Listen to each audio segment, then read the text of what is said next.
Welcome to In the Spotlight. Today's guest is Dr. Walker, and we're going to be talking to her about the importance of counseling, so stay tuned.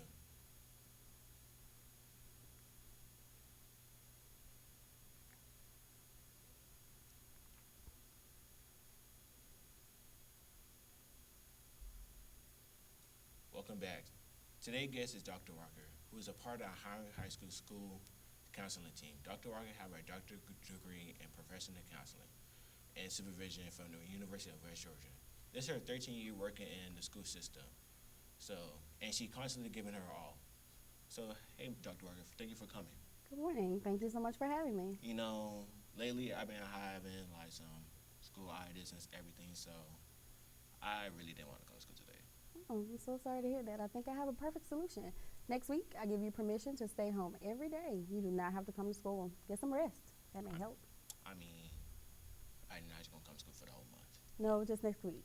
Every Just day next next week. week. Yep, just next week. All right. So, I really been wondering, what made you want to become a counselor?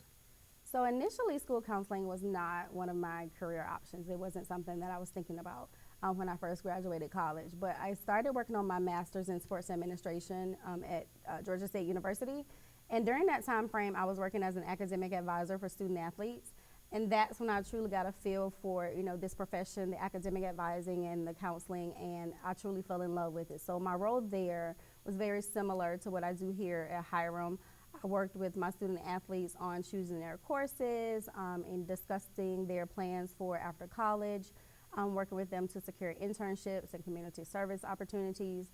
And that is when I, truly got a feel for it and I fell in love with it, and here I am. Do you think everybody should be a counselor or no? No, I think that it has to be a good fit for you. You have to look at your personality. You have to look at your strengths and weaknesses and truly decide that, whether or not this profession will fit with who you are and what you like to do. So, like, what are like some of the advantages of being a counselor? Great question. So, in my personal opinion, the biggest advantage of being a school counselor is that it's very exciting. Like, there's never a dull moment being a school counselor, and that's why I love it. It's a challenge for me, especially working in high school, because when I walk in the morning, I never know what I'm going to get.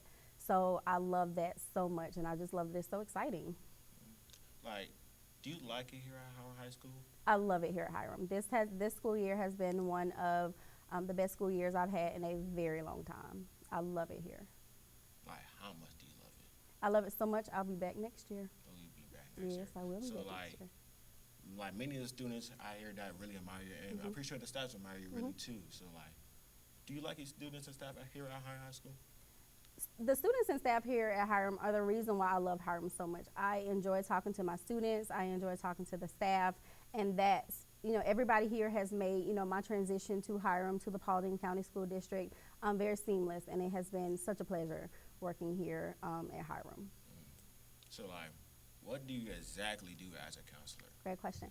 Our biggest thing that we do as school counselors is we support students in three main areas: so academic, personal, social, and college careers. So that's mainly what we do as school counselors.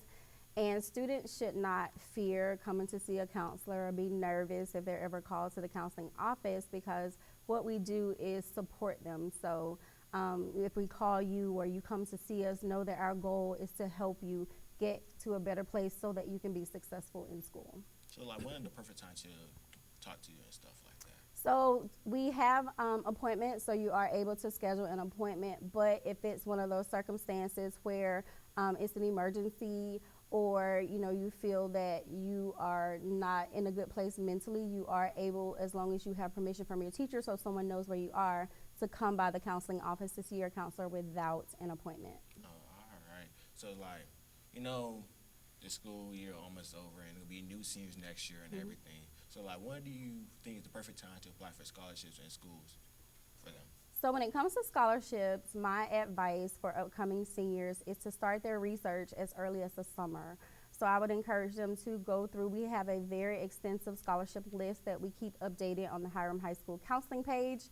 I would encourage them to go through some of those scholarships and start to make a list of the ones that they would be interested in applying for once that scholarship opens up. And that helps because they will know ahead of time what the criteria are for that scholarship. So if an essay is required or if letters of recommendation are required, So they are able to get a head start on getting those documents prepared prior to the deadline for that scholarship. And when it comes to applying to colleges, the majority of our applications are submitted from that August through December window. Last semester, we did have an Apply to College Day in November where we assisted students. But even if you don't get your application submitted during that time frame, it's important to know the deadline for your college. So if their deadline is in April, you have until that time frame to get your application and materials submitted. So just make sure you're keeping up with the deadline for the colleges that you want to apply to. All right. So, like, you know, Valentine's Day just passed and everything. So what do you think about high school relationships? So high school relationships, romance, partnership, love, those are all natural parts of life. So when it comes to high school romance and just romance in general, my advice would be to have very realistic expectations of your partners, you know, especially, you know, being in high school.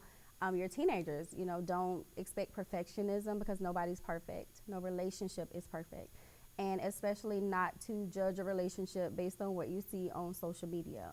And if you are in a relationship and you are struggling academically because of your relation, some things going on in your relationship, or you're struggling mentally, please reach out and talk to someone about what you're going through. Okay, so like many students, like even me sometimes, like I struggle with like mental health and everything. So like, what are like some solutions that can help fix the problem and everything? So that depends on the student and what they're actually going through. So when you come to the school counseling office with a concern related to your mental health, the first thing we do is assess the severity of what you're going through. So some circumstances we are able to work with you here in a school setting, but some circumstances require that we refer you out to a community therapist who specializes in therapeutic techniques that we aren't able to offer here in a school setting. And so what I really want people to understand about mental health, it is not something to be embarrassed about or anything to be ashamed about, and we don't want you to suffer in silence. So if you are struggling, please reach out to your school counselor. All right. So the last question, right? It's really not about counseling, but it's more about you though. Like, how are you so optimistic? It's a choice.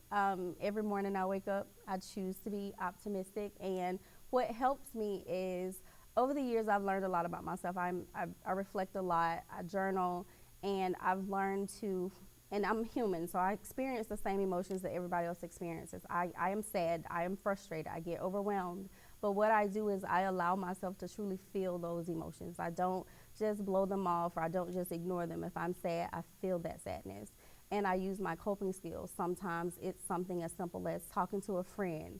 This is how I feel, and allowing them to help me work through that. Or I listen to music, I have breathing apps on my phone. So I've learned to truly experience my emotions so that I can be optimistic and happy the majority of the time. Man, I really wish I could be like you sometimes. You can be. Well, once again, thank you for coming today, Dr. Walker. Thank you for having me. It was so nice talking to you. So stay tuned for next week where we're going to be having another senior class president, Janice Alice, talking about the graduation and how to be a senior. So make sure you like, comment, and subscribe. Bye.